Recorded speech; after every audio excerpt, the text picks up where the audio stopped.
శ్రీమాత్రే నమ. జయ గురు దత్తాత్రేయ నమ. ఈ వీడియోలో మనం రవిగ్రహ సంచారాన్ని పరిశీలిస్తూ మార్చి 14వ తారీఖున కుంభరాశి నుంచి మీనరాశిలోకి ప్రవేశించినటువంటి రవి సంక్రమణం, అంటే రవి ఒక రాశి నుంచి మీనరాశిలోకి మారడం అన్నది చాలా ఇంపార్టెంట్ అయిన విషయం. అంటే ప్రతి గ్రహం ప్రతి రాశి మారుతుంటుంది, కానీ ప్రతి నెల ఖచ్చితంగా ఒక రాశి నుంచి ఒక రాశికి సూర్యభగవానుడు మారడం జరుగుతుంటుంది. ఈ సూర్యభగవానుడు మారడం బట్టే మనకి ఋతువులు ఏర్పడుతుంటాయి, అలాగే వర్షాలు పడుతుంటాయి, ఎండలు వస్తుంటాయి. అంటే సమస్త జగత్తు సూర్యభగవాను యొక్క ఆధీనంలో అతను సంచారాన్ని బట్టి ఆధారపడడం జరుగుతుంటుంది. మరి మీనరాశిలోకి ఈ సూర్యభగవానుడు ప్రవేశించడం వల్ల ఎటువంటి ఫలితాలు జరిగే అవకాశం ఉన్నది అన్న విషయాన్ని మనం పరిశీలిస్తే, సూర్యభగవానుడు అగ్నితత్వ గ్రహం. మరి మీనరాశి జలతత్వంతో కూడుకున్నటువంటి గ్రహం. మరి అగ్నితత్వాన్ని కూడుకున్నటువంటి రవి భగవానుడు జలతత్వ రాశిలో ప్రవేశించినట్నే ఎంతో కొంత తన యొక్క ప్రభావాన్ని, అంటే తను ఇచ్చే ఫలితాన్ని తగ్గడం జరుగుతూ ఉంటుంది.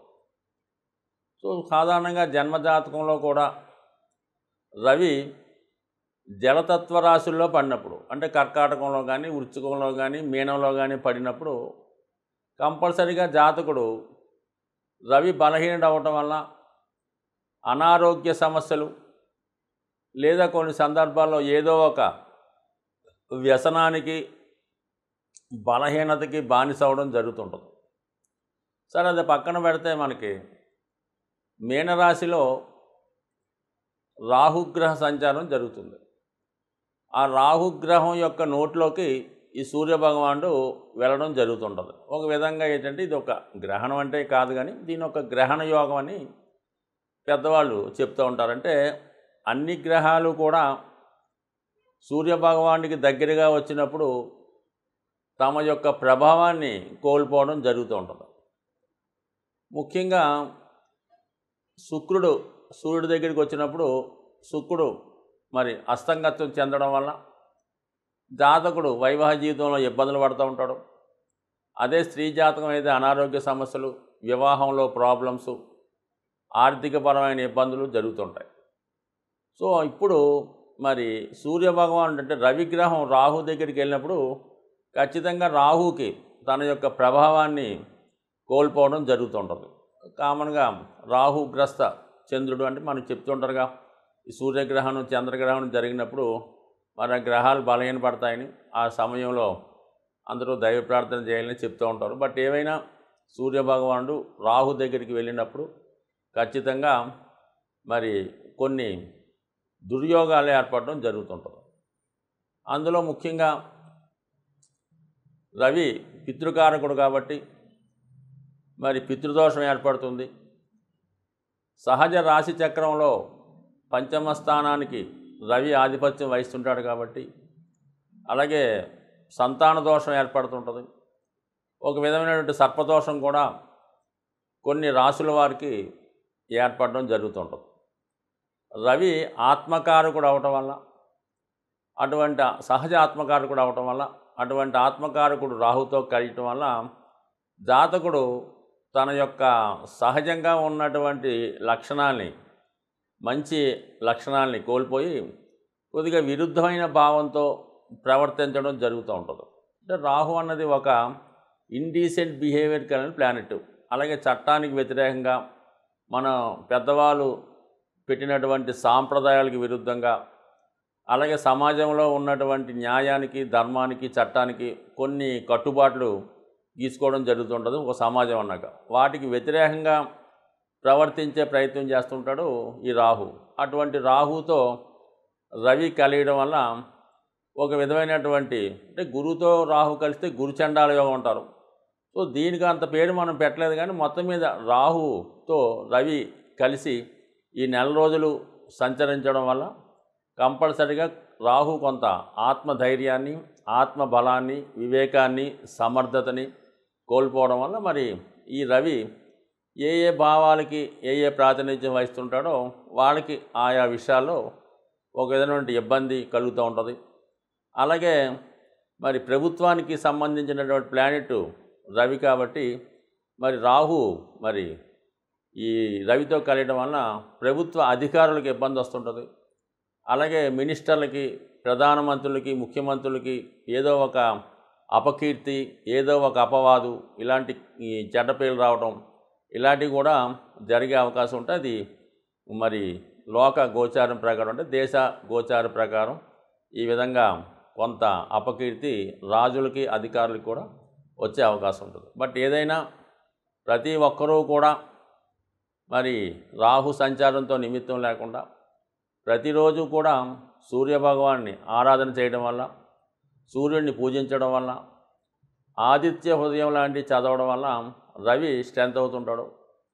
రవి ఎంత బలంగా ఉంటే మరి దేశంలో అంత సస్యశ్యామలుగా ఉంటుంది, పరిపాలన చాలా నిజాయితీగా ఉంటుంది, అధికారులు నిజాయితీగా వ్యవహరిస్తుంటారు, విద్యార్థులు చక్కగా చదువుకుంటారు, ప్రభుత్వ ఉద్యోగ అవకాశాలు ఎక్కువగా రావడం జరుగుతుంటాయి. అందువలన అన్ని గ్రహాల కన్నా రవిగ్రహం చాలా ముఖ్యమైన గ్రహం. ఆ రవిగ్రహాన్ని ప్రతి ఒక్కరూ స్త్రీ పురుష భేదం లేకుండా, పెద్దవారు చిన్నవారు అనే భేదం లేకుండా కంపల్సరిగా రవిని ఆరాధించడం వల్ల రవి పాపగ్రహాలతో కలిసినప్పుడు ఆ చెడ్డ ఫలితాలు జాతకులకి, ప్రజలకి రాకుండా ఉండే విధంగా రక్షించబడే అవకాశం ఉంటుంది. మార్చి 14 నుంచి ఏప్రిల్ 14 మధ్యలో జరగబోయే రవి సంక్రమణం మీనరాశి వారికి ఏ విధమైన ప్రభావం చూపబడుతుంది అన్న విషయాన్ని మనం పరిశీలిద్దాం. రవి ఈ మీనరాశి వారికి 6వ స్థానాధిపతి, షష్టాధిపతి. అంటే ఖచ్చితంగా ఇది ఈ రాశి వారికి విజయాన్ని ఇచ్చే గ్రహం. పైపెచ్చు మీనరాశికి గురువు అధిపతి, గురువుకి రవి మిత్రుడు అవటం వల్ల షష్టాధిపతి అయినప్పుడు కూడా ఈ రాశి వారికి శుభగ్రహంగానే మనం పాటించవలసి ఉంటుంది. ప్రస్తుతం మీనరాశిలో రాహుగ్రహం సంచరిస్తున్నాడు. సో ఆ కారణం వల్ల రాహు ఇస్తున్నటువంటి చెడ్డ ఫలితాలు అంటే రాహు ఈ రాశి వారికి ఈ రాశిలో ఉండడం వల్ల ఆలోచన సక్రమంగా లేకపోవడం, ఏదైనా ఒక పని చేసే ముందో సాధించే ముందో అది రకరకాల అక్రమ పద్ధతుల ద్వారా దాన్ని పూర్తి చేద్దామనే ఆలోచనలు వస్తుంటాయి. సో ఉదాహరణకి ఏదో ఒక మనకి ఒక ఉద్యోగానికి ఒక ఎగ్జామ్ రాద్దాం అనుకుంటారు.